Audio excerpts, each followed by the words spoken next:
السلام علیکم۔ میں اپنے سابقہ شوہر اسد کے ساتھ پتوکی کے حلالہ سینٹر پہنچی تھی، جہاں 45 سالہ ماسی حمیدہ نامی عورت منہ میں پان رکھے بڑی تیز نظروں سے ہم دونوں کو دیکھ رہی تھی۔ اسد نے طلاق کی مختصر سی وجہ اس کے سامنے بیان کی کہ غلطی سے اسے میں طلاق دے بیٹھا ہوں، اب اپنی غلطی کا احساس ہونے لگا ہے، اسی لیے حلالہ کروانا چاہتے ہیں۔ اسد کی بات سن کر اس عورت نے زمین پر رکھا اگلدان اٹھایا، پان کی پچکاری اس میں پھینکی اور اسے پھر سے زمین پر رکھ دیا۔ پھر اسد سے مخاطب ہو کر بولی، دیکھو بھیا، یہاں تو پیسہ پھینک اور تماشا دیکھ والی مثال ہے۔ دیکھو جی، اگر تو حلالہ کمارے لڑکے اور کم عمر لڑکے سے کروانا ہے تو 1 لاکھ لوں گی، کیونکہ 13-14 سالہ بچے ناتجربے کار سے ہوتے ہیں، طلاق بھی جلدی دے دیتے ہیں، اور اگر جوان جہان مرد سے کروانا ہے تو 2 لاکھ لوں گی، اور وہ 1 ہفتے تک تمہاری بیوی کو اپنی زوجیت میں رکھے گا، یہ ان مردوں کی شرط ہے۔ یہ سن کر میں اندر سے شرم سے پانی پانی ہوئی تھی۔ اسد کا چہرہ غصے سے سرخ ہوا تھا، کہنے لگے، یہ مجھے منظور نہیں۔ پھر اس ماسی حمیدہ نے گہری ٹھنڈی سانس بھری اور ایک البم ہمارے سامنے رکھ دی۔ اس میں 40 سے لے کر 60 سال تک کے بڈھوں کی تصویریں تھیں۔ 3 لاکھ لیں گے اور 2 دن بعد طلاق بھی دے دیں گے۔ پھر کچھ آگے بڑھ کر بولی، میرے پاس نئے پٹھان لڑکے بھی پشاور سے آئے ہیں، انہیں ابھی اتنی قیمتوں کا اندازہ نہیں، اگر کہوں تو 50,000 میں بھی حلالہ کرنے پر تیار ہو جائیں گے اور طلاق بھی صبح ہوتے ہی دے دیں گے۔ حلالہ سینٹر تھا یا مردوں کا طوائف خانہ؟ میرا جی چاہا اٹھ کر وہاں سے بھاگ جاؤں اور اسد سے کہوں کہ مجھے اس اذیت سے نہیں گزرنا، بس وہ مجھے میرے بچے واپس کر دے، میں اپنی زندگی اپنے بچوں کے ساتھ ہی بسر کر لوں گی۔ اسد نے 50,000 جیب سے نکال کر رکھ دیے، کہنے لگے، پٹھان سے آج ہی نکاح کروا دیں اور کل صبح ہوتے ہی وہ میری بیوی کو طلاق دے دے۔ ماسی حمیدہ کی آنکھیں 50,000 دیکھ کر چمکی تھیں، کسی بھوکے شکاری کی طرح سے وہ ان پیسوں پر لپکی تھیں۔ جلدی سے پیسے اس نے پکڑے اور گننے لگیں، لیکن مجھے یہ لگا کہ جیسے میرا دل کسی نے مٹھی میں لے کر دبوچ لیا ہو۔ اسد کے علاوہ آج تک کسی مرد نے میرا ہاتھ تک نہیں چھوا تھا، اور حلالہ میں کیسے کسی اور مرد کی سنگت میں وقت گزار سکتی تھی؟ میں نے اسد کی طرف بے بسی سے دیکھا تھا اور نفی میں سر ہلانے لگی، لیکن وہ اپنی نظروں سے مجھ سے منت کرنے لگا کہ میرے گھر، بچوں اور میری خاطر یہ قربانی بھی تمہیں دینی ہی ہے۔ میں نے آنکھیں بند کی تو اپنے بچوں کے روتے ہوئے چہرے نظر آنے لگے، کئی آنسو میری آنکھوں سے نکل کر بہے تھے۔ کچھ ہی دیر میں اسد کی موجودگی میں میرا نکاح ایک پٹھان سے کر دیا گیا۔ میں نے کس دل سے ایجاب و قبول کیا تھا یہ میں ہی جانتی ہوں۔ ماسی حمیدہ کے حلالہ سینٹر کے برابر میں ایک کم قیمت ہوٹل بھی موجود تھا، جہاں مجھے حلالے کے نام پر 1 رات گزارنی تھی۔ وہیں ماسی حمیدہ مجھے ایک کمرے میں لے گئی اور مجھے وہاں بٹھا کر واپس چلی گئی۔ میں یہ سوچ رہی تھی، کیا سچ میں یہ میری آخری آزمائش ہے یا مزید آزمائشوں کی شروعات ہونے والی ہے؟ عورت ہی کیوں آزمائشوں کی بھٹی میں ہر بار جلتی ہے؟ بیٹی کے پیدا ہوتے ہی اسے پرایا دھن کہہ دیا جاتا ہے۔ میکے میں ماں بیٹی کی پرورش کرتے ہوئے یہی کہتی ہے کہ یہ تیرا گھر نہیں، تیرا گھر تو تیرا سسرال ہے، اور سسرال میں سب کہتے ہیں یہ تیرا گھر نہیں، جو تیری منمانی چلے گی ہمارا ہے، اسی لیے ہماری مان کے چل۔ شوہر کے ذاتی مکان میں رہتے ہوئے بھی وہ سمجھتی ہے کہ یہ میرا گھر ہے، اسی لیے اس گھر کو سجانے سنوارنے میں خود کو بھول جاتی ہے، لیکن مرد کے 3 جملے اسے اس کا گھر چھین کر بے دخل کر دیتے ہیں، اسے سمجھا دیتے ہیں یہ گھر بھی اس کا نہیں، جیسے وہ اب تک اپنا سمجھتی آ رہی تھی۔ جس رشتے کی خاطر وہ ہر تکلیف کو سہ رہی تھی، وہ ایک لفظوں کی کچی ڈور سے ٹوٹنے والا نہایت ہی نازک سا بندھن تھا۔ میرے ساتھ بھی ایسا ہی ہوا تھا، کیا نہیں سہا تھا میں نے ایک گھر بسانے کے لیے، لیکن اسد کے 3 جملوں نے تو مجھ سے تو میرے جینے کا حق تک چھین لیا تھا۔ مجھے یاد آنے لگا جب میری شادی اسد سے ہوئی تھی وہ کتنا خوش تھا۔ اسد نے مجھے اپنے دوست کی شادی پر دیکھا تھا اور مجھ پر فریفتہ ہو گئے تھے۔ ان کی والدہ اپنی بھانجی لانا چاہتی تھی، لیکن اسد کی ضد کے سامنے مجبور ہو کر مجھے بس اسد کی پسند پر ہی لائی تھیں۔ شادی کی رات اسد کی خوشی قابل دید تھی۔ مجھے اپنے سامنے دیکھ کر وہ یہ سمجھ نہیں پا رہے تھے کہ کیسے اپنی خوشی کا اظہار کریں۔ ایک بے یقینی سی کیفیت تھی، اسد کی تعریف کرنے کا انداز، اس کی محبت کا اظہار۔ مجھے یہ لگا کہ میں کوئی افسرہ ہوں، کسی سلطنت کی شہزادی ہوں، ایک رات میں اسد کی محبت نے مجھے خود پر اترانے پر مجبور کر دیا تھا۔ وہ مجھ پر یوں فریبتا تھا جیسے میرا عاشق ہو، میرا دیوانہ ہو۔ مجھے پا کر اس نے پوری دنیا کو مسخر کر لیا ہو۔ لیکن مرد کی محبت بھی بڑی عجیب ہوتی ہے۔ اسے وہ لڑکی ہمیشہ پرکشش لگتی ہے جو اس کی دسترس سے باہر ہو، اور بیوی بننے پر ہی محبوبہ کی محبت 4 دن کا بخار بن کر اتر جاتا ہے۔ اسد کے ساتھ بھی کچھ ایسا ہی ہوا تھا۔ اسد نے جتنے جذبات مجھے شادی کے شروع دنوں میں دکھائے تھے، 1 ماہ بعد تو مجھے لگتا تھا کہ یہ اسد وہ ہے ہی نہیں جس نے مجھ سے شادی کرنے کے لیے اپنی والدہ تک کو میرے گھر رشتہ لانے کے لیے مجبور کر دیا تھا۔ یا شاید اسد کی والدہ نے مجھ سے اسد کی شادی اسی شرط پر کی تھی کہ کل کو اسد ان کے رویے کی کبھی شکایت نہیں کرے گا۔ وہ جو چاہے رویہ میرے ساتھ رکھیں، وہ میری حمایت کبھی نہیں لے گا۔ میرے لیے اسد سے شادی ایک ارینج میرج تھی۔ شادی کے بعد ہی مجھے معلوم ہوا کہ اسد نے اپنی والدہ کی مرضی کے خلاف مجھے اپنایا ہے۔ میری ساس کا رویہ میرے ساتھ شروع دن سے اچھا نہ تھا، اور ان کی وہ بھانجی بھی بار بار ہمارے گھر آتی اور مجھے نفرت سے دیکھتی۔ میری ساس نے میرا جینا دو بھر کر رکھا تھا، مجھے ایک پل آرام اور سکون سے رہنے نہیں دیتی تھی۔ اسد کی محبت بس 1 مہینہ ہی عروج پر رہی تھی۔ اس کے بعد تو جیسے میں اس کے لیے بس ایک عام سی بیوی تھی۔ ان کی والدہ مجھے اسد کے سامنے ذلیل کر کے رکھ دیتی تھی، لیکن اسد کی زبان پر ایک حرف نہیں آتا تھا۔ وہ کچھ نہیں کہتا تھا کہ اس کی والدہ کا مجھ سے کیا رویہ ہے، بس مجھ سے نظریں چرا جاتا۔ چند ماہ بعد میں حاملہ ہو گئی۔ اسد بہت خوش تھے، لیکن میری ساس کی آنکھوں میں میرے لیے نفرت کی شدت اور بھی بڑھ گئی تھی۔ ڈاکٹر نے مجھ سے کہا کہ تم کمزور ہو، اس لیے زیادہ کام کاج مت کرنا اور اپنا خیال رکھنا، لیکن میری ساس نے تو مجھ پر کام کا بوجھ اور بڑھا دیا تھا۔ ایک دن میں کپڑے دھو کر صحن میں پھیلانے لگی تو کہنے لگی، بالٹی اٹھاؤ اور اوپر چھت پر جا کر کپڑے ڈال کر آؤ۔ میں نے کہا کہ مجھے ڈاکٹر نے یہ سب کام منع کیے ہیں، تو کہنے لگی، کیوں؟ تم انوکھا بچہ پیدا کر رہی ہو، ہم نے بھی بچے پیدا کیے ہیں، سارے کام ہم کیا کرتے تھے۔ ایسی بھی تم کیا نازک مزاج ہو کہ ذرا سی سیڑھیاں چڑھو گی تو مر جاؤ گی، یا تمہارا لال کوئی انوکھا ہے جو ختم ہی ہو جائے گا۔ میں انہیں تعصب سے دیکھتی رہ گئی۔ کیسی عورت تھی، کیسے منہ بھر کر اس نے اپنے ہی بیٹے کی اولاد کے بارے میں یہ سب کہا تھا۔ میرا تو دل ہی ہل سا گیا تھا۔ میرا بچہ ابھی دنیا میں نہیں آیا تھا اور وہ اس کے لیے کیا کیا بولے جا رہی تھی۔ میں انکار کی گنجائش نہیں رکھتی تھی، اس لیے کپڑوں کی بالٹی اٹھائی اور ہر قدم پر بسم اللہ پڑھتی اوپر چڑھ گئی۔ دل میں یہی دعا کی کہ اے اللہ، یہ اولاد تو نے ہی مجھے دی ہے، اس لیے اس کی حفاظت بھی تو ہی کر۔ میری ساس جان بوجھ کر مجھ سے ایسے کام کرواتی جس سے حمل ضائع ہونے کے چانسز زیادہ ہوتے ہیں۔ ایک بار میری ساس نے مجھے ایک پڑیا دی، کہنے لگی، یہ کھا لو، تمہارا بچہ خوبصورت ہوگا۔ میں ان پر ذرا بھی شک نہ کرتی۔ اگر انہیں میرے بچے ہونے کی خوشی ہوتی یا ان کا رویہ میرے ساتھ اچھا ہوتا، لیکن جیسا اب تک ان کا میرے ساتھ رویہ تھا، میرا دل شک و شبہات میں پڑ چکا تھا۔ لیکن اسد بھی سامنے بیٹھے تھے، کہنے لگے، کھاؤ اسے۔ اسما، میں دل ہی دل میں ڈر رہی تھی، لیکن میرا رب جانتا تھا کہ میں بے بس ہوں، اس لیے میں نے وہ پڑیا کھا لی۔ میری ساس کے چہرے پر اتنی خوشی تھی کہ جیسے وہ اپنے کسی غلط ارادے میں کامیاب ہو گئی ہوں۔ لیکن ٹھیک ہی کہتے ہیں، جس روح نے دنیا میں آنا ہو وہ آ کر ہی رہتی ہے۔ میری ساس نے لاکھ کوشش کی، مگر اللہ نے مجھے بہت ہی پیارے بیٹے سے نوازا تھا۔ آہستہ آہستہ وقت آگے بڑھنے لگا۔ میری ساس کی بھانجی کی بھی شادی ہو گئی۔ میری ساس کا رویہ میرے ساتھ کبھی ٹھیک نہ ہوا۔ مجھے اللہ نے 3 بچوں سے نواز دیا تھا۔ آخری وقت میں ساس کو اپنی غلطی کا احساس ہوا، جب انہیں یہ معلوم ہو چکا کہ وہ اب نہیں بچیں گی۔ میری شادی کو 10 سال بیت چکے تھے۔ 10 سال میری ساس نے مجھے کبھی اپنے شوہر سے ڈھنگ سے بات کرنے کا موقع نہیں دیا تھا۔ رات دیر تک وہ مجھ سے اپنے پاؤں دبواتی رہتی تھی۔ جب اسد سو جاتے اور میری آنکھیں بھی نیند سے چور ہونے لگتی، میں نیند اور تھکن سے بے حال سی ہو جاتی۔ پھر وہ مجھے میرے کمرے میں جانے کی اجازت دیتی۔ بچوں کے بعد تو جیسے میری زندگی کسی مشین کی طرح بن چکی تھی۔ اور پھر ساس کی بیماری بھی طول پکڑ گئی، یہاں تک کہ وہ بستر مرگ سے جا لگیں۔ اپنے آخری وقت پر وہ مجھ سے معافیاں مانگنے لگیں کہ مجھے معاف کر دو، میں نے تمہارے ساتھ اچھا نہیں کیا۔ لیکن نہ جانے کیوں مجھے آج ان پر ترس نہیں آ رہا تھا، کیونکہ اس عورت نے پچھلے 10 سال مجھ پر رحم نہیں کھایا تھا۔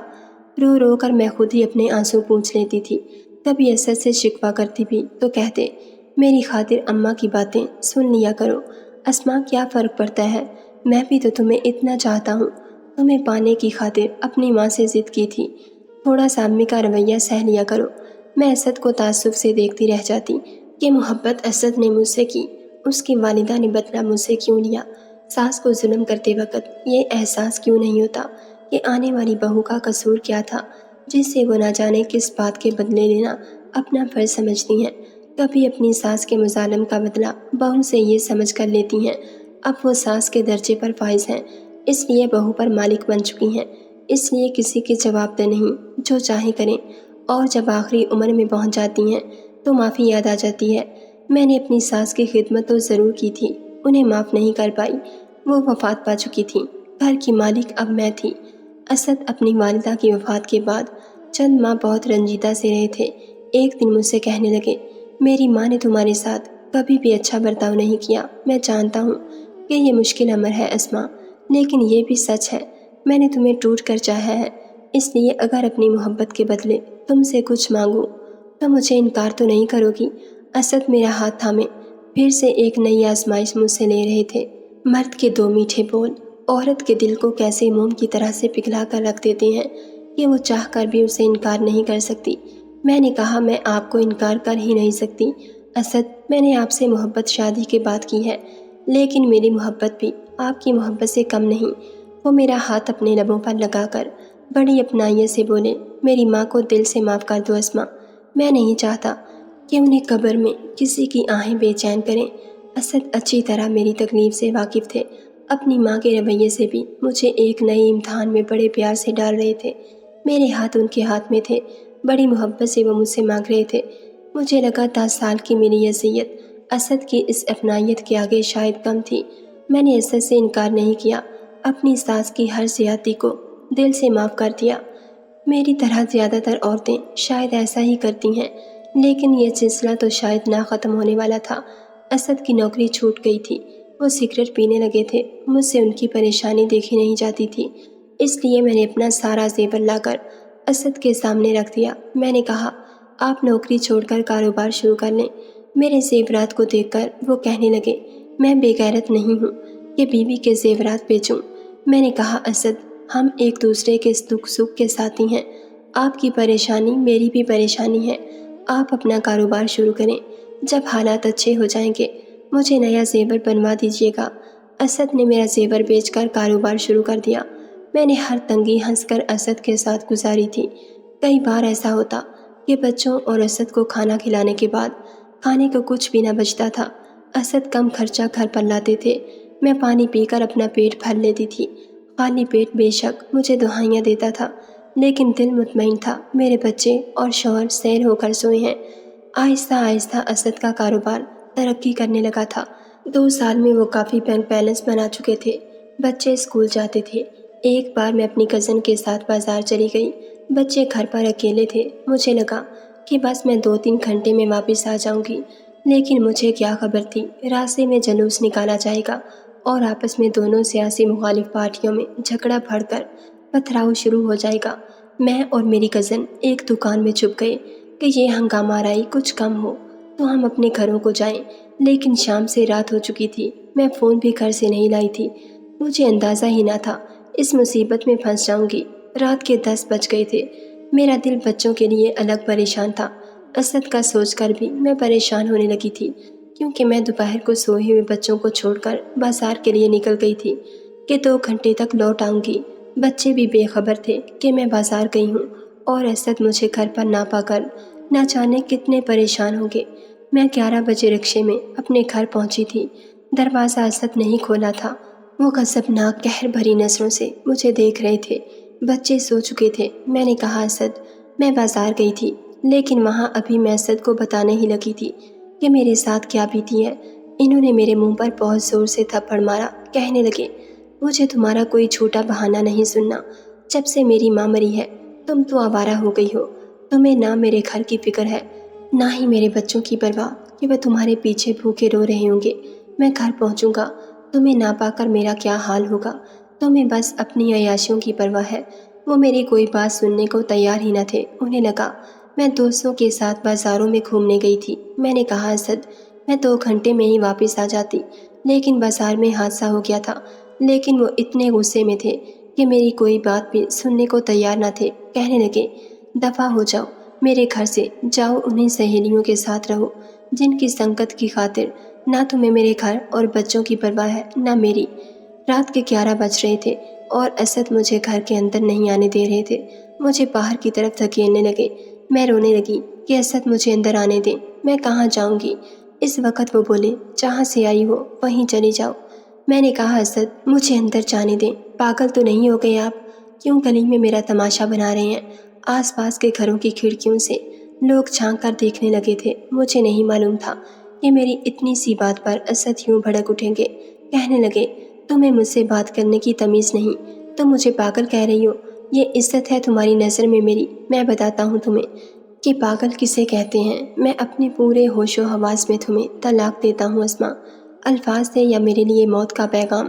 یک مشتی اسد نے مجھے 3 بار طلاق دے دی تھی۔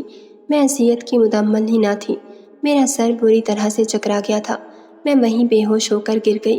اتنی بڑی بات وہ کیسے مجھ سے کر سکتے تھے؟ لیکن یہ ہو چکا تھا۔ مجھے جب ہوش آیا تو میں اپنے کمرے میں لیٹی تھی، لیکن اسد میرے پاس نہیں تھے۔ محلے کی چند عورتیں تھیں، مجھے ہوش میں دیکھ کر میرے پاس بیٹھ گئیں۔ کہنے لگیں بہت برا ہوا جو بھی ہوا، لیکن تمہیں بھی اپنے گھر بچوں کا سوچنا چاہیے تھا۔ اب تو خیر پانی ہی سر سے اوپر ہو چکا ہے، میں تو کسی پتھر کے مجسمے کی طرح سے گمسم سی ہو گئی تھی۔ زندگی کے 12 سال میں نے اسد کی ہی تو مانی تھی، کب میں ان کے خلاف چلی تھی؟ بس آج پہلی بار بازار چلی گئی تھی، پہلی بار مجھ سے غلطی ہو گئی تھی۔ مجھے اسد کو فون کرنا چاہیے تھا، انہیں بتانا چاہیے تھا، لیکن مجھے یہ نہیں معلوم تھا کہ عورت کی ایک غلطی بھی مرد کو قابل قبول نہیں ہوتی۔ وہ عورت کی ساری قربانیوں کو فراموش کر دیتا ہے، بس اس کی ایک غلطی کو یاد رکھتا ہے۔ کتنی بڑی سزا اسد مجھے دے چکا تھا۔ میری پتھر آنکھوں سے آنسو بہنے لگے تھے۔ کچھ ہی دیر میں میرے بھائی وہاں پہنچ گئے تھے۔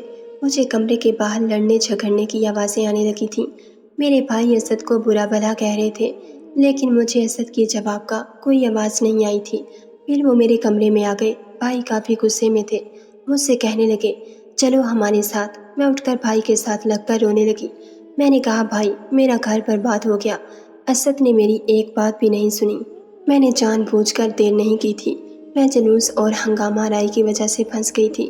میرے بھائی نے مجھے ساتھ لگائی تسلی دی، تم اس شخص کا اب نام بھی مت لو ہمارے سامنے۔ بھائی مجھے اپنے ساتھ لگائے باہر لے گئے۔ سین میں ہی اسد شرمندہ سا کھڑا تھا۔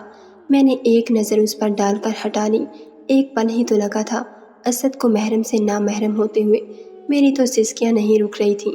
میرے بھائی جب مجھے مین دروازے تک لے کر جانے لگے تو میں نے کہا بھائی میرے بچے، میں اکیلی کیسے جا سکتی تھی؟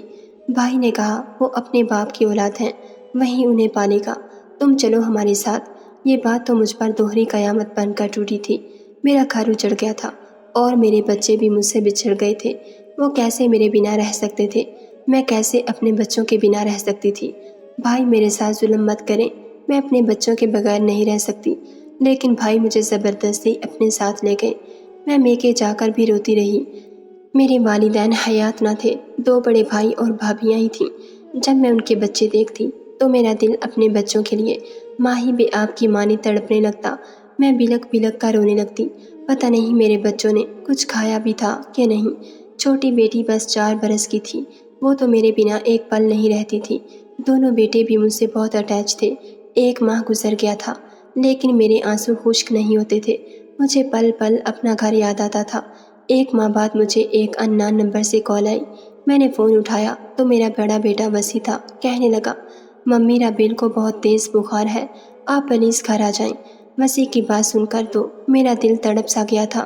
میری بچی کو بخار تھا، میں اگر یہ بات بھائی سے کہتی تو وہ مجھے کبھی بھی جانے نہ دیتے۔ میں نے وسیع سے پوچھا کہ تمہارے بابا کہاں ہیں؟ تو کہنے لگے وہ گھر پر نہیں ہیں مما، آپ گھر آ جائیں۔ میں بھی ان دنوں بیمار ہی اپنے کمرے میں پڑی رہتی تھی، اس لیے بھابھی سے یہ کہہ کر گھر سے نکل گئی کہ ڈاکٹر کی طرف جا رہی ہوں، لیکن گئی اپنے گھر تھی۔ دروازہ وسیع نے ہی کھولا تھا۔ میرے تینوں بچے صحن میں ہی تھے، مجھے دیکھ کر میرے ساتھ لپٹ گئے، رونے لگے۔ میں نے رابیل کو گود میں بھر لیا، اپنے سینے سے لگا لیا، وہ بخار میں تپ رہی تھی۔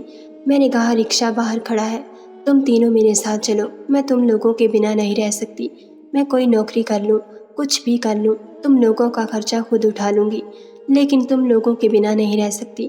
میں ابھی بچوں سے بات ہی کر رہی تھی جب ایک کمرے سے اسد باہر آئے تھے۔ شیو بڑی ہوئی تھی، آنکھیں سوجی ہوئی تھیں، بکھری سی حالت میں، پہلے سے بہت کمزور لگ رہے تھے۔ میرے بچے بھی مرجھائے ہوئے تھے۔ اسد کو دیکھ کر میں چپ سی ہو گئی۔ میں نے اپنی نگاہیں فوراً سے بدل لیں۔ بے شک میرا ان سے شرعی کوئی رشتہ نہ تھا، لیکن میرا دل تو انہی کے نام سے دھڑکتا تھا۔ 12 سال کا ساتھ کوئی چھوٹی بات تو نہیں ہوتی۔ میں نے بنا ان کی طرف دیکھے کہا، میں اپنے بچے لے جانا چاہتی ہوں، میں ان کے بغیر نہیں رہ سکتی۔ میں نے آنسو بہاتے ہوئے گلوگیر لہجے میں کہا تھا۔ وہ میرے پاس آ گئے، کہنے لگے، میرے بغیر رہ سکتی ہو؟ اسد کا لہجہ بھی بھیگا ہوا تھا۔ میں نے برجستہ ان کی طرف دیکھا تو وہ آنسو بہا رہے تھے۔ میرے سامنے ہاتھ جوڑ کر پھوٹ پھوٹ کر رونے لگے۔ اسما مجھے معاف کر دو۔ وہ روتے ہوئے مجھ سے معافی مانگنے لگے، لیکن میں ان کی معافی کا کیا کرتی؟ کیا معافی مانگنے سے وقت کا پہیہ پیچھے جا سکتا تھا؟ کیا طلاق جیسے لفظوں کا ازالہ ہو سکتا تھا؟ وہ میرے لیے نامحرم سے محرم بن سکتے تھے؟ میرا ہنستا مسکراتا گھر اور اس کی خوشیاں مجھے واپس مل سکتی تھیں؟ نہیں، کچھ بھی تو نہیں ہو سکتا تھا۔ میں نے کہا، آپ کی معافی مجھے میرا گھر اور گھر ہستی نہیں لوٹا سکتی۔ آپ نے مجھے برباد کر دیا۔ ایک بار اگر میری بات سن لیتے تو میں بھی آپ کو غلط نہ لگتی۔ میری بات پر انہوں نے میری طرف دیکھا تھا، کہنے لگے، میری ایک بار بات سن لو، شاید اس مسئلے کا کوئی حل نکل آئے۔ میں نے کہا، اس کا کوئی حل نہیں ہے اسد، بس میرے بچے مجھے دے دو، میں انہیں اپنے ساتھ رکھنا چاہتی ہوں۔ میں بچوں کو اپنے ساتھ باہر لے جانے لگی، لیکن اسد نے مجھے بازو سے پکڑ کر روکا۔ نہیں اسما، میں تمہیں یوں جانے نہیں دوں گا جب تک کہ تم میری بات نہ سن لو۔ وہ مجھے زبردستی اپنے ساتھ کمرے میں لے گئے، دروازہ بھی بند کر دیا۔ پہلی بات مجھے تنہائی میں مجھے اسد سے خوف سا محسوس ہوا تھا۔ میں نے کہا، یہ آپ کیا کر رہے ہیں؟ میں آپ کی کچھ نہیں لگتی۔ لیکن وہ کچھ بھی سننے کو تیار نہ تھے، کہنے لگے، میں مر جاؤں گا تمہارے بغیر اسما، بہت محبت کرتا ہوں تم سے۔ پتہ نہیں مجھے اس وقت کیا ہو گیا تھا، مجھے معاف کر دو۔ دیکھو میری بات سنو، ہمارے پاس ایک راستہ ہے جس سے ہم پھر سے ایک ہو سکتے ہیں۔ میں نے کہا، ایسا کوئی راستہ نہیں۔ وہ کہنے لگے، اگر تم حلالے کے لیے مان جاؤ۔ یہ سن کر تو میں اسد کی شکل ہی دیکھتی رہ گئی تھی۔ قربانی کے لیے انہیں میں ہی ملی تھی۔ میں نے انہیں تعصب سے دیکھ کر کہا، اسد، بے شک میرا آپ سے کوئی رشتہ نہیں رہا، لیکن میں کسی دوسرے مرد کا تصور بھی نہیں کر سکتی۔ اس لیے بہتر یہی ہے کہ آپ میرے بچے مجھے دے دیں، میں اپنی زندگی بچوں کی خاطر تنہا گزار لوں گی۔ وہ کہنے لگے، تمہیں کیا لگتا ہے تمہارے بھائی میرے بچے پالیں گے؟ نہیں اسما، وہ تمہاری شادی کسی اور سے کروا دیں گے۔ تمہیں یقین نہیں آتا تو بے شک پوچھ لو ان سے۔ یہ کہہ کر انہوں نے میرے دونوں ہاتھ پکڑ لیے۔ مجھے ایک کرنٹ سا لگا تھا۔ میں نے اپنے ہاتھ ان کے ہاتھوں سے کھینچنے لگی۔ وہ کہنے لگے، بہت محبت کرتا ہوں تم سے۔ تم کیا سمجھتی ہو کہ میرے لیے یہ آسان ہے کہ تمہیں کسی اور کے ساتھ دیکھ سکوں؟ میں تو مر جاؤں گا اسما، میرے بچے یتیم ہو جائیں گے، میرا گھر ٹوٹ جائے گا، سب کچھ ٹھیک ہو سکتا ہے اگر تم بس یہ آخری قربانی دے دو تو ہمارا گھر بچ سکتا ہے۔ پھر کہنے لگے، پتوکی میں ایک حلالہ سینٹر ہے، وہاں کی ماسی حمیدہ نامی خاتون حلالہ کرواتی ہے۔ میرا دل نہیں مان رہا تھا۔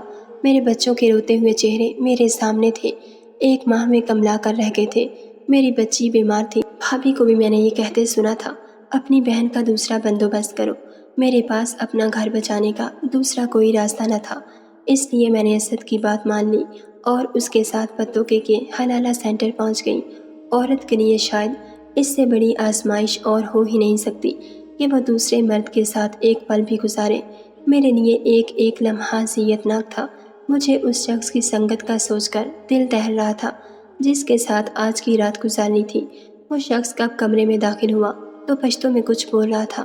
میں نے ایک بار بھی نظر اٹھا کر نہیں دیکھا تھا کہ وہ کون ہے، میری آنکھوں سے تو بس آنسو بہہ رہے تھے۔ وہ میرے پاس آ کر بیٹھ گیا تو میں سمٹ کر پیچھے ہٹ گئی۔ میرا دل ایسے تھا جیسے کسی نے مٹھی میں لے کر مسلا تھا۔ میں اس وقت صرف خوفزدہ تھی۔ میری بدحواسی دیکھ کر وہ جو کوئی تھا مجھ سے پیچھے ہٹ گیا، کہنے لگا، تم خوبصورت ہو، میں سمجھا تھا کہ 3 بچوں کی ماں ہے تو نہ جانے کیسی ہوگی، لیکن تم تو حسین ہے۔ وہ ایک 25 سالہ نوجوان تھا، پٹھان تھا، خوبصورت بھی تھا۔ مجھ سے کہنے لگا، میں تو یہ کام ثواب کی نیت سے کر رہا ہوں، چلو تمہارا گھر بس جائے گا، لیکن تمہارے شوہر نے تمہیں طلاق دیا کیوں؟ تم تو اچھا خاصا پیارا ہے، گورا بھی ہے۔ میری یہ حالت تھی، دل سینہ شگاف کر کے باہر ہی نکل آئے گا۔ اس نے میرا ہاتھ اس بار بڑی مضبوطی سے تھاما تھا، لیکن مجھے لگا میری روح فنا ہو جائے گی۔ میں اس سے اپنا ہاتھ چھڑوا رہی تھی، وہ کہنے لگا، تو ایسا کرے گا تو حلالہ کیسے ہوگا؟ دیکھو ہم تمہارا شوہر ہوں، ایک دن کا ہی صحیح لیکن ہوں تو شوہر ہی۔ میں نے ایک بار بھی اس کے چہرے کی جانب غور سے نہیں دیکھا تھا۔ میری وہ رات میرے لیے کسی اذیت سے کم نہ تھی، حالانکہ اس شخص نے میرے ساتھ بہت نرمی والا معاملہ ہی کیا تھا، مجھے مفت کا مال سمجھ کر استعمال نہیں کیا تھا۔ ایسا ہی رویہ کیا جیسے میں اس کی بیوی ہوں۔ صبح ہوتے ہی مجھے اس کمرے سے باہر نکلنے کا انتظار تھا، لیکن وہ نوجوان نہ جانے کیوں مجھے دیکھے جا رہا تھا۔ اس کی نظروں کی وارفتگی میری جان نکالے ہوئے تھی۔ میں کمرے سے باہر جانے لگی تو کہنے لگا، بات سنو، میں تمہیں چھوڑ نہیں سکتا، ہمارے پٹھانوں میں طلاق نہیں دی جاتی، تم اب ہماری غیرت ہو۔ اس کی بات سن کر تو میرے ہوش ہی اڑ گئے تھے۔ میں نے حیرت سے اسے دیکھا تھا۔ میں نے کہا، میرے میاں نے ماسی حمیدہ سے بات پکی کی تھی، میں تمہارے ساتھ رہنا نہیں چاہتی۔ کہنے لگا، ماسی حمیدہ کون ہوتا ہے بات طے کرنے والا؟ مجھے تم پسند آ گیا ہے، ہم خوش ہیں، تم نے بھی ہم سے رضامندی سے نکاح کیا ہے۔ پھر حلالہ ایسے نہیں ہوتا جیسا ماسی حمیدہ کہتی ہے، وہ سب زنا کے زمرے میں آتا ہے۔ میں نے ایک مولوی کو کہتے سنا تھا کہ اگر حلالہ کی نیت سے نکاح کر کے تعلق قائم کرو تو وہ زنا ہے۔ میں نے تمہیں بیوی سمجھ کر نکاح کیا تھا، تم مجھے پسند بھی آ گیا ہے، اس لیے ہم تمہیں طلاق نہیں دے گا۔ مجھے لگا میں چکرا کر گر جاؤں گی۔ میں اس کے سامنے رونے لگی تھی کہ میرے چھوٹے چھوٹے بچے ہیں، لیکن وہ شخص کہنے لگا، وہ تمہارے شوہر کا مسئلہ ہے، اب تم پٹھان کی بیوی ہے اور ہماری بیوی ہماری غیرت ہوتا ہے، ہم یا تو مر جاتا ہے یا مار ڈالتا ہے، اپنی غیرت کو نہیں چھوڑتا۔ ایسا ہی ہوا تھا۔ اسد نے جب اس شخص کا گریبان پکڑ کر اسے غصے سے پھنکار کر کہا کہ تم میری بیوی کو ابھی کے ابھی طلاق دو، اس نے اپنی جیب سے پسٹل نکال لی۔ کہنے لگا، تجھے جان سے مار ڈالوں گا اگر اب میری بیوی کو اپنی بیوی کہا تو۔ اس حلالہ سینٹر میں ایک تماشا سا لگ گیا تھا۔